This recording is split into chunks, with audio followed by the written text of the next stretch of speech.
Merci Laurent. Alors, vous m'entendez? D'accord, c'est bon. Alors je me lance. Bonsoir à tous, bonsoir, je suis très heureuse de vous retrouver pour cette troisième saison de coaching d'un héros.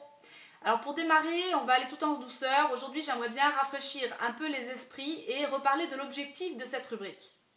Alors, le but de coaching d'un héros, c'est d'aider les auditeurs à réveiller le meilleur d'eux-mêmes pour en faire profiter leur entourage et pour leur permettre de changer le monde par voie d'influence grâce à leur exemple personnel.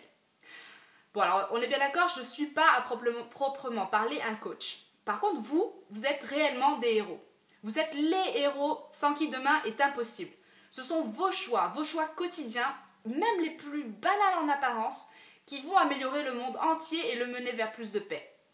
On ne peut pas faire de véritables choix tant qu'on ne sait pas ce qu'ils impliquent, quelles sont leurs conséquences. C'est la connaissance, l'information qui va nous apporter la liberté intérieure pour opérer un choix. Moi, mon rôle, c'est de trouver et donner les informations, des informations qui sont souvent avant-gardistes, mais bon, de toute manière, Enquête spirituelle, on est d'accord, c'est une émission qui est assez avant-gardiste. Et tout ça pour déclencher en vous une prise de conscience. Cette prise de conscience, elle vous permettra d'élargir votre pouvoir personnel et de transformer petit à petit votre quotidien. Alors bon, ça implique de mettre de côté ce qu'on sait déjà et d'ouvrir son esprit à la nouveauté pour pouvoir déconstruire les idées reçues, pour épurer les habitudes culturelles, pour ne garder finalement que ce qui a du sens.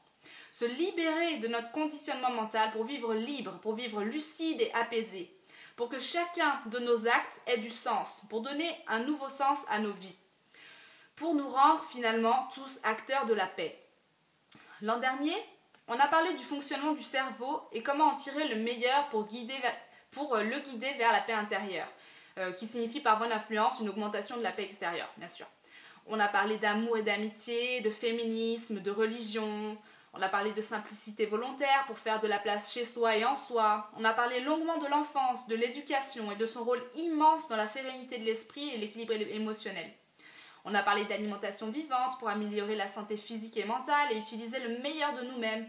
Puis on a terminé l'année en parlant d'éthique animale et de nos devoirs envers les autres peuples de cette planète. Dans les prochaines émissions, on parlera beaucoup d'écologie. On parlera d'agriculture biologique, de permaculture, on essaiera d'imaginer un monde différent, on parlera d'autosuffisance, de travail. On parlera aussi des différentes facettes de l'être humain pour prendre mieux conscience de sa nature et de ses véritables besoins, pour ramener plus de simplicité dans sa vie et pour retrouver une harmonie personnelle. Toutes ces informations, elles nous permettront un plus grand libre arbitre. Chaque geste que l'on fait, chaque choix qu'on opère a un impact et il faut compter sur personne d'autre que nous-mêmes. Seul l'impact individuel compte, notre responsabilité personnelle est énorme, notre pouvoir est énorme. Le monde, en ce moment, il arrive à un stade où on ne peut plus faire l'autruche et il faut vraiment ouvrir les yeux sur les conséquences de nos choix qui peuvent être dramatiques ou salutaires. Donc votre devoir de héros, c'est de changer le monde pour l'amener vers plus de paix et plus d'équilibre. Et ne vous sous-estimez pas, pardon. Je n'ai absolument aucun doute sur votre capacité à remplir cette tâche avec succès. Et sur ce, je vous dis à la semaine prochaine pour de nouvelles aventures.